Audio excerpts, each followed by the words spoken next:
ایک مرتبہ نبی کریم صلی اللہ علیہ وسلم نے سیدنا ابو بکر سیدنا عمر سے کام کے بارے میں مشورہ طلب کیا. مشورہ کرنا اور مشورہ کے اہل لوگوں سے مشورہ کرنا، ہر بندے سے مشورہ نہیں کرنا، مخلص اور اہل. اور پھر ایک آدھ بندے سے مشورہ کرنا، ایک یا دو بندے سے زیادہ. ہم 15 بندوں سے مشورہ کریں گے ہم خود کنفیوز ہو جائیں گے. اچھا، یہ مشورہ کا اصول یاد کریں.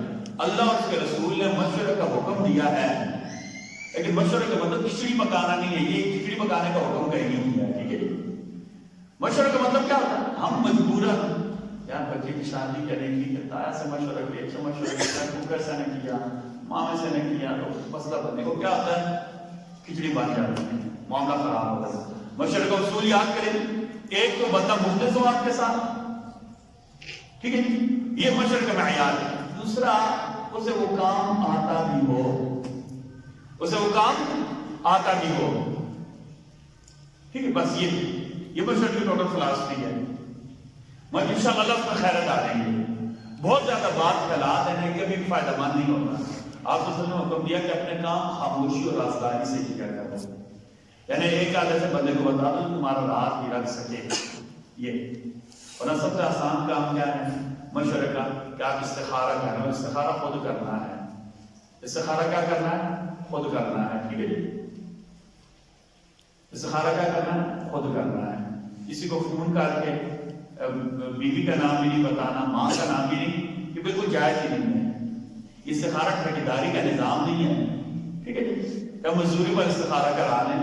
یہ تو ہے ہی نہیں کہیں.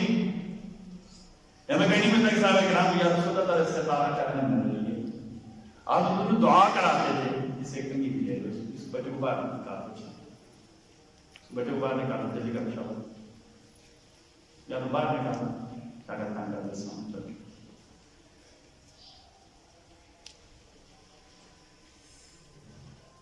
آپ صلی اللہ علیہ وسلم سے صحابہ کرام نے دعا کرائی ہے، لیکن یہ کہ یا رسول اللہ میرے لیے فلاں کام استخارہ کرنا ٹھیک ہو گیا نہیں ہو گیا.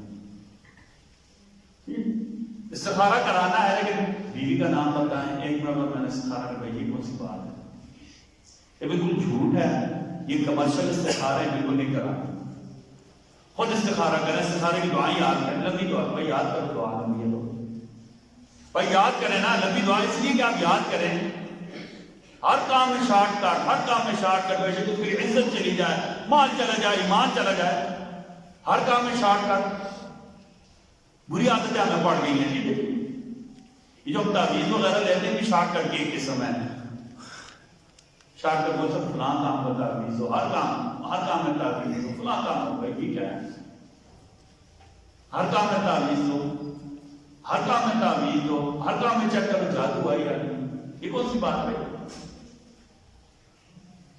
اصل معاملات حل کرانے کے لیے کیا دعا ہے. بس اللہ کی طرف رجوع ہے. میرے اوپر مشکل آئے تو اس کے مناسب تدارک کروں. اس کو میں کہوں کیسے اس کو میں نے روکنا ہے، اس مشکل سے کیسے حل، اس مشکل کو کیسے حل کرنا ہے، اس کے لیے مناسب اسباب میں نے کیسے اختیار کرنے. اس کے بعد اللہ پر چھوڑنا شروع کر دوں. ہر نماز کے بعد 2 دفعہ پڑھ کر اللہ سے مانگنے شروع کر دوں. اللہ مشکل آپ حل کر دیں. اللہ یہ اصل ہے. باقی تعویذ وغیرہ کرنا، ہر بات پر دوڑ جانا، جادو ہوا جادو ہوا، یہ ٹوٹل کمرشلزم ہے. ٹوٹل جیب کاٹنے کا معزز ترین طریقہ ہے. دین کو بیچ میں لا کر لوگوں کو لوٹنے کا آسان ترین یہ طریقہ ہے. اچھا، میرے نبی صلی اللہ علیہ وسلم نے سیدنا عمر سیدنا ابوبکر کو مشورے کے لیے بلایا. ایک کام میں مشورہ کیا تو انہوں نے کہا یا رسول اللہ اس بارے میں اللہ اور اس کے رسول بہتر جانتے ہیں.